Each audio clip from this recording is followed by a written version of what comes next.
పండిత రామకృష్ణ ఇంత తేలిగ్గా ఓటమిని అంగీకరిస్తాడని నేను అస్సలు ఊహించలేదు. హుజూర్ నన్ను కృష్ణదేవరాయల్ని ఎరికించడానికి పంపించారు.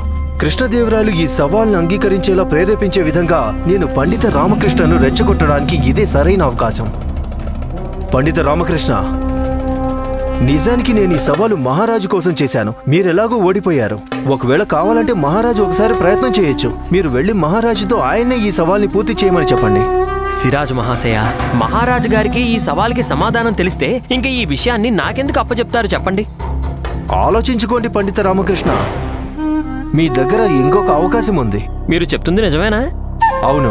ధన్యవాదాలు సిరాజ్ మహాశయ. నేను ఇంకోసారి మళ్ళీ ప్రయత్నం చేస్తాను. సెలవివ్వండి. ప్రణామాలు. కానీ ఈ అవకాశం మహారాజు కోసమే. వినండి పండిత రామకృష్ణ. వెళ్ళిపోయాడు. ఏం పర్వాలేదు పండిత రామకృష్ణ, ఒకసారి మళ్ళీ ప్రయత్నించండి. ఈసారి కూడా మీరు ఓడిపోక తప్పదు.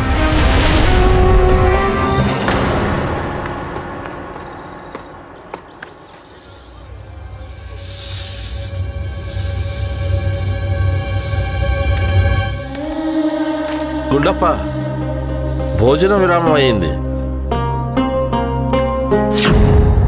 నువ్వు భోజనం ఆరగించవా గుండప్ప? జాగ్రత్త గుండప్ప, అక్కడి నుంచి కిందకి మాత్రం దిగద్దు. ఈ పాములు నిన్ను కాటేస్తాయి.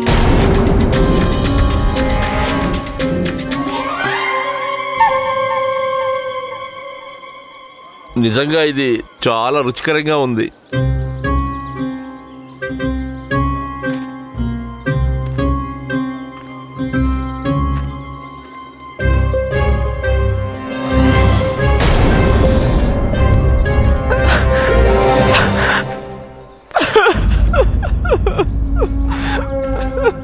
అదిగో చూడండి దేవి గారు, చూడండి చూడండి, మీ కళ్ళారా చూడండి. అదిగోండి రామకృష్ణ పండితుడు మీ భర్త ప్రాణాలు కాపాడడానికి బదులుగా బొగ్గుల సంచి అమ్మే పనిలో మునిగిపోయాడు.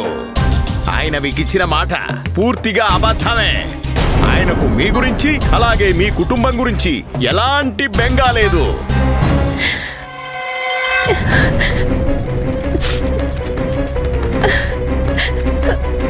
పండిత రామకృష్ణ, మీరు నా నమ్మకాన్ని వమ్ము చేశారు. ఇప్పుడు నేనేం చేయాలి? ఎక్కడికి వెళ్ళాలి? దేవి గారు, తమరి కన్నీళ్ల ప్రభావం ఈ రామకృష్ణ పండితుల వారి మీద అస్సలు పడదు. వాటిని వృధా చేసుకోకండి.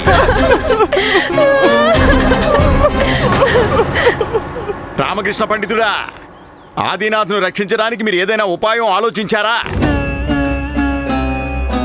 మీరిచ్చిన మాట మరిచిపోలేదని నేను ఆశిస్తూ ఉన్నాను. ఒకవేళ ఆదినాథ్కు మరణశిక్ష అమలైందంటే మీరు మీ అష్టదిగ్గజ పదవిని త్యాగం చేయాలి. మీరిచ్చిన మాటకు సాక్షిని నేనే. అది మీరు నా ఎదురుగానే మీ అమ్మ మీద ఒట్టేసి మరి ఈ దేవి గారికి ఇచ్చారు. చూడండి దేవి, నేను కేవలం మీకు మాత్రమే కాదు ఆదినాథ్ గారికి కూడా మాట ఇచ్చాను. ఇక నేను నా మాట ఖచ్చితంగా నిలబెట్టుకుంటాను. మీరు నిశ్చింతగా ఉండండి. ఆయనకి మరణశిక్ష అమలు చేయడానికి ఇప్పటికీ ఒక రోజు మిగిలే ఉంది.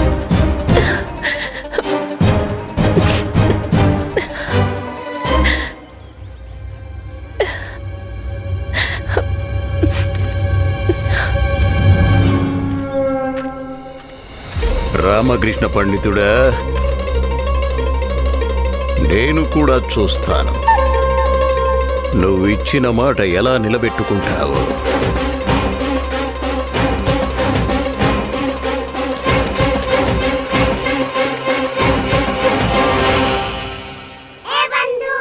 రామా, నువ్విచ్చిన మాట ఎలా నిలబెట్టుకుంటావు?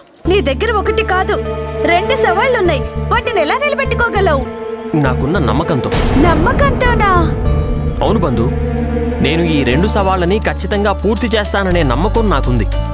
కానీ ఎలా చేస్తాననేది మాత్రం ఇంకా తెలియదు. రామా, ఆందోళన వల్ల నీకు మతిగాని పోలేదు కదా? అసలు నువ్వేం మాట్లాడుతున్నావు? నువ్వు పడుకో బంధు.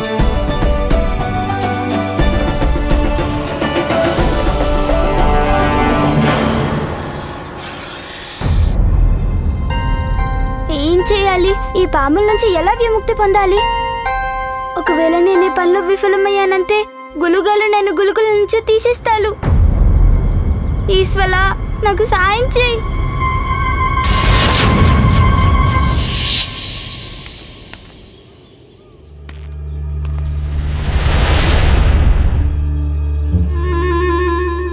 గుండప్ప, లోపలికి వెళ్ళి బెల్లం తీసుకురా.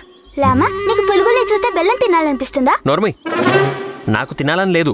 నువ్వు తీసుకురా, తర్వాత అద్భుతం చూద్దు గాని.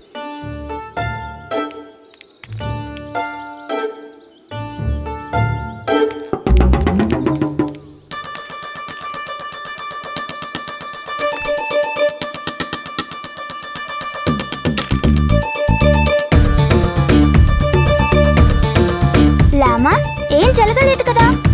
జరుగుతుంది, ఎదురు చూడు.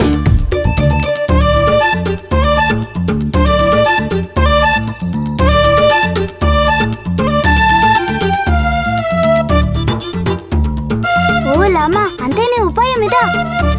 బెల్లం అశోక చిమ్మలే లభిస్తుంది. ఇక ఆ చిమ్మల పులుగుల్ని వెళ్ళగొట్టాయి. ఇప్పుడు అర్థమైందా? ధన్యవాదాలు లామా, నా మిత్రుదా.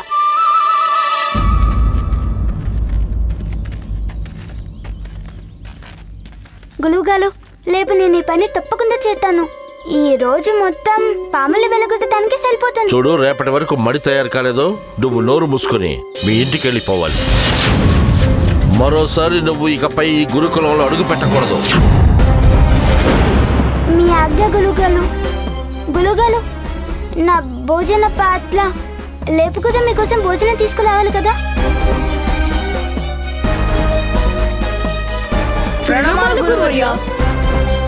ప్రణామాలు గులుగాలు.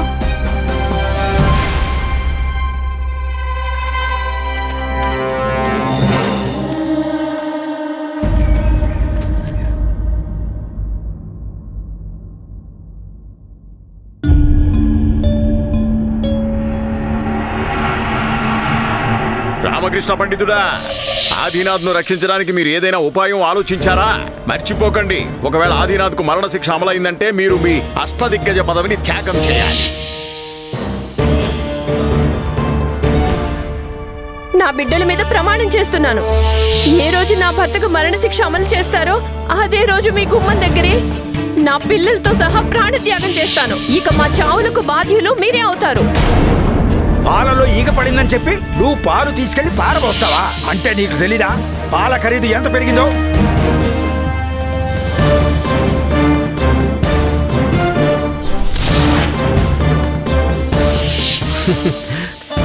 మిమ్మల్ని మహారాజు అష్టదిగ్గజ పదవిని కట్టబెట్టారు. నేను ముందే ఓటమిని అంగీకరించు పండిత రామకృష్ణ అని చెప్పాను.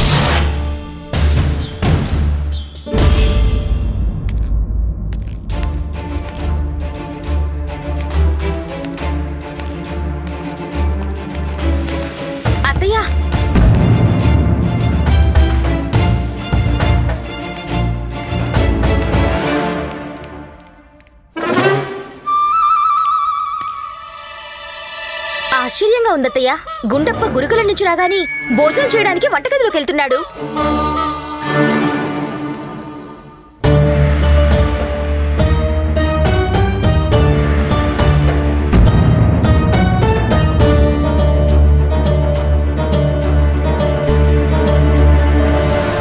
రామ ఎక్కడున్నాడు?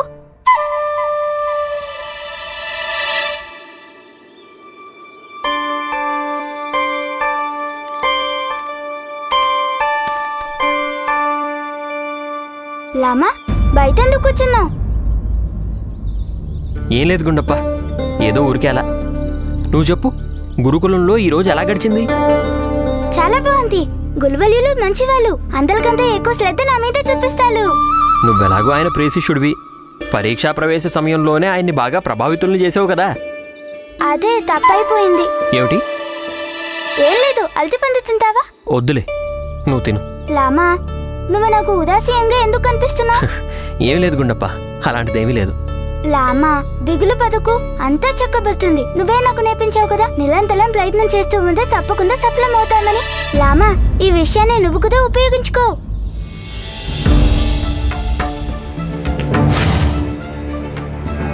అద్భుతం పండితులు గారు, అద్భుతం. వివరణ మీరు మాకు ఎలా ఇస్తున్నారంటే బొగ్గు కాదు, మహిమ గల రాయిని పట్టుకుని తిరుగుతున్నట్టుగా. నాకు బొగ్గులతో ఎలాంటి అవసరం లేదు.